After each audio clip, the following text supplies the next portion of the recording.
Hello, everybody, and welcome to Studio 106.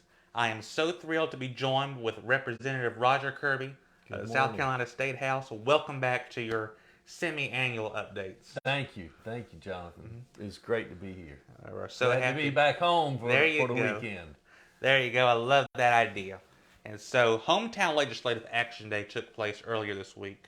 So, fill in to the viewers what happens during Hometown Legislative Action Day. Absolutely. Yeah, it was a unique opportunity for our city councils and our mayors from around the state to come together and come talk to the legislature, talk to them, and just kind of be a part of the process for a week. And it gives us a chance in the legislature to recognize all of our local leaders. And it was really wonderful in District 101. We had representation from pretty much across the entire district. And of course, the city of Lake City showed strong as usual. So it was great Very to see good. our new mayor, Yamika Robinson, and our council members that were there. It was just a great week. A Great. great week. And I think they had some excellent learning opportunities while they were there as far as classes and that type thing. And so, yeah, it was great, Jonathan. Yep. Yeah, Mayor Robinson was telling me about some of the classes she would be taking while she was up there, and she was very excited about Yes. that. Yeah, I think so. And It's so good. during this time, if you have any questions you'd like for Representative Kirby to answer, go ahead and leave them in the Facebook chat in the comment section below, and we'll pull them up and answer them as we go. Good. So a lot has happened in Lake City since we last met in August. Yes, it has. So let's go over some of the key things you've noticed here in Lake City. Well, we've got, of course, there's a lot of things in process now that you really haven't seen yet that are on the planning table. I know that the foundation has got a number of things they're working on. The city has got a lot of things they're working on. And we have survived probably one of the weirdest weekends I think in history of Lake City, where Yeah. we've had power outages and train wrecks and just sewer breaks and all those kinds of things. It was a maelstrom of activity, but as usual, the people of the city and the leaders of the city have come together and really worked through a lot of these issues, and it just is a testament to the leadership, I think, of the city, and I'm so proud of the way everything was handled. I agree. And to backtrack on that, I told Mayor Robinson that was a week I will never forget. It was like, what's next? Because we started out with Highway 52 having to be closed Right. for the repairs to that. Then you had the citywide power outage. Then you had the train derailment. And then had I said sewer line breaks. Yeah, There was just it was just within it a was one thing span of a after few another. days. Yeah, But the response to all the crews who had to do the various things that week, that was amazing. That really got us back going within a week, would you say? oh yeah. Yeah. And like I say, it's a testament. It's a testament to Ricky Sims and all of the staff and the leadership of the city just really stepping up. And I tell you, I had a really good conversation with the CSX director after the second train wreck derailment, and he told me he did not want to have to be calling me anytime soon. And so that's a good point I want to bring up. So, whenever something like that happens, how do you get involved in the community? Well, In a the main situation like thing, this? yeah, the main thing from my perspective is just to be sure that any resources that are available from the state level are made available to the city in order to facilitate, rapid response and that type thing. I was on the phone with CSX within really about 30 minutes of that initial train wreck or derailment. But yeah, that's my role is a minor role in every respect. But again, my hat's off to the city and the leadership here to really kind of pull the town through that time. Very good. And so, what are some of the other things that's been happening on the state level that y'all been working on in the state house? Wow, we've just had so much going on. This has been a really, really busy legislative year so far.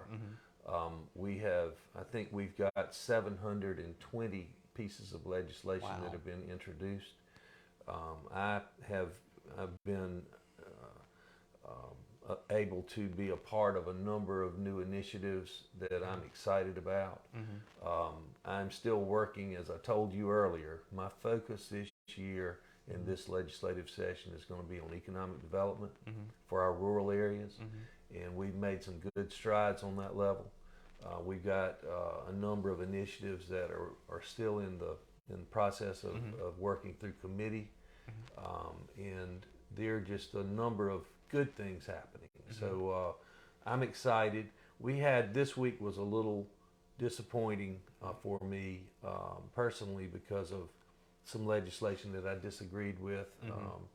The South Carolina House voted this week on it's truly a censorship bill for our public schools, and I was adamantly opposed to that.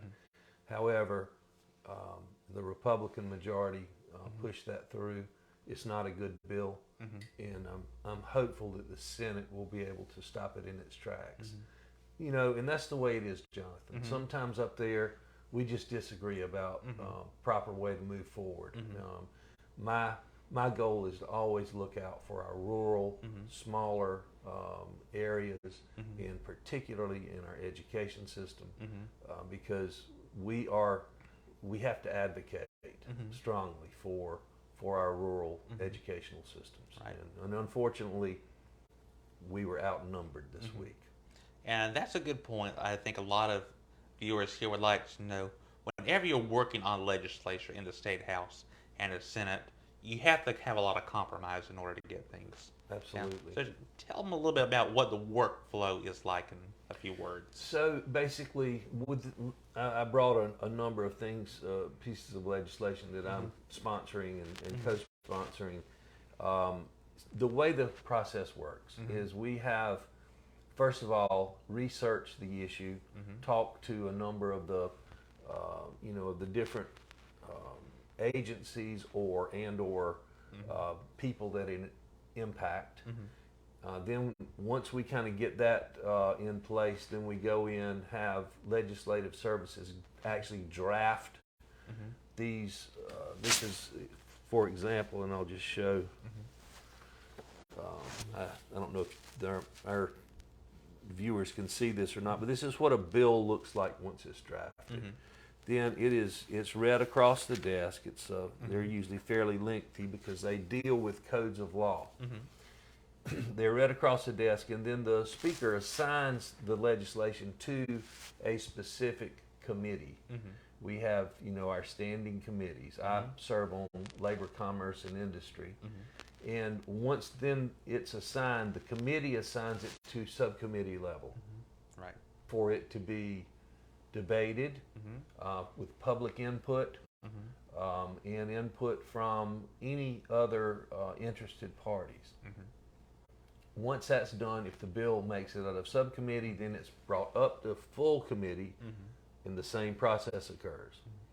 It leaves full committee if it's successful and goes to the floor for a floor debate in the full House of Representatives. If it passes the full House of Representatives, then it's sent to the Senate and the process starts all over again. So it's a fairly rigorous process to get a piece of legislation passed from point A to the governor signing it into law. That's the last step. The governor always has option to veto it, even after it's gone through these other processes. So although there are a lot of pieces of legislation that are being worked on right now, quite honestly, a lot of them will not see the light of day because they will not get out of the subcommittee process. And that's kind of like in the national level too, when you have the House Representatives in the U.S. Senate really following that same workflow to try and get legislation passed. Exactly. And the idea is that, changing a law is a big deal because that impacts every resident of the state of South Carolina. So we have to be sure to the best of our ability to get it right. Right.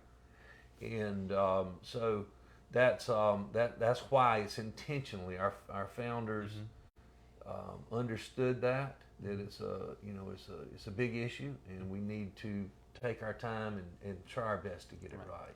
And it's nothing that can be done with a snap of a finger. Absolutely not.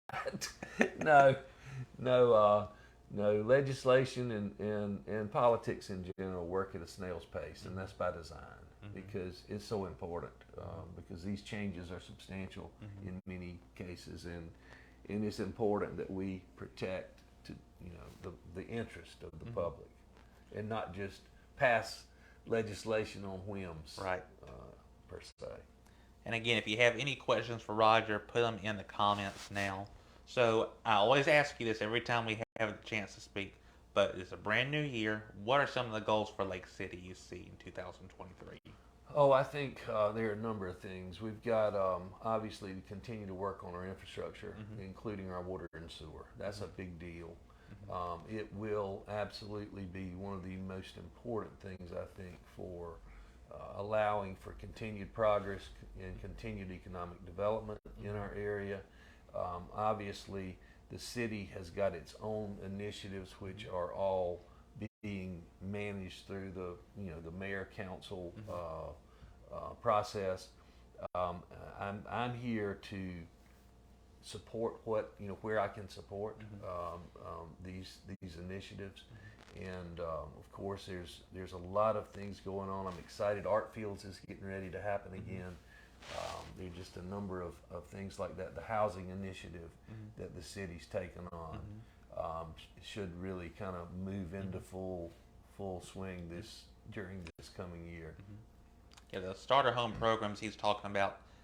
We already got 5 houses that's going to be built and sold. Once those are sold, start building another 5. Absolutely, and that's a great initiative. I'm proud of the city for doing that. Affordable housing is an issue across the entire state and country as far as that goes. So seeing the city of Lake City be proactive is refreshing, and I certainly my kudos to the leadership again. And also talking about water and sewer, we have the new wastewater treatment plant lab being built. Absolutely, you were there for that. I was, and I'm excited about that. Those are the type things I think when we can invest in long-term infrastructure. That's not just good for today. That's good for future generations, and it really is incumbent on all of us to consider really looking forward for continued growth and continued success as a city. Right, and I believe since the last time we spoke with you, Danzig Street reopened after that long closure. Yes. That was a process. That was a process, and DOT, South Carolina Department of Transportation, really stepped up in helping the city solve that issue. I know that's something that we've been working on since the last administration. And of course, Mayor Anderson, former Mayor Anderson, was very involved working with our DOT partners to really try to make that happen. It was a process because it was a very expensive build, as you know. Kind of like what we're seeing with Highway 52 and other infrastructure projects we're working on. Yes, and I've been in contact trying to help with that resolution as well. That's an ongoing process, and I think we've had some positive comments and progress made on that. So hopefully that'll get resolved. We've still got to get that sewer line repaired and finalized. Because as you know, right now it's a temporary fix, and that's a big deal because it's critical infrastructure. Right. Especially because it's right there near that bridge as well. So yeah. And so you already talked about some of your goals for Lake City. What are your goals as a state representative for this year? Again, my primary focus will remain on economic development. Some of the other initiatives that I'm working on as well, I was involved this summer in the late fall in a study committee on heirs property. Heirs property impacts so many of our people, where they've got pieces of property that with multiple generational heirs involved. And although they may use the property, they can't fully use the property because it's tied up by title issues. And I'm as a matter of fact, this past week I finalized a piece of legislation along with my cohorts in the Senate to try to make some positive changes in the way the state handles and manages heirs property resolution. So I'm excited about that. I refiled a bill that I was working as a co-sponsor on last year, and now I'm the primary sponsor, which is commonly known as Taylor's Law. That's where the real estate agent in Florence was murdered by her husband. And this is a piece of legislation to try to improve the court process from the standpoint of protection orders. That's an important thing for a number of people in our area that have expressed interest in it. And again, we are working that through this session, hopefully to a positive outcome. This past week, I was able to be a part of a piece of legislation to allow for convicted criminals who have gone through, paid their time, who are now out working and they're responsible citizens who maybe just got into some problems early on, to allow them to become licensed through LLR if they have a trade or a talent that they want to use for their own business purposes. This piece of legislation will allow them to move forward, and I'm so happy to tell you that we got that passed in the House. That's great to hear. It's going to the Senate. Those are the kinds of things, again, economic development oriented, allowing our people, our residents to have gainful employment, allowing our residents to really move forward and provide for their families and do it and just enjoy, the life that's around them. And let's go back to workflows for a moment. A key word you said a little while ago was sponsoring a bill. Yes. So we talked about the committees and all that, but for those who don't know, when you say sponsor a bill, what does that mean? That means if you are a bill sponsor, then you are the one who's responsible for being sure that it is written in a way that is, first of all, constitutional, and then moving through the process and advocating for that legislation as it moves through the process, so that you just don't go in and say, hey, here's my bill, y'all get it passed. That's just not the way it works. Right. You have to work all along the way with all of the members, and that's where relationships are so important in the State House, because quite frankly, nothing will get passed unless it's bipartisan and everyone is on board to help work it through. And so it's important that you as a sponsor are there to communicate, and you have to build trust, obviously, between the members, so that they know if you're working on something that you're in earnest trying to do something for your constituents.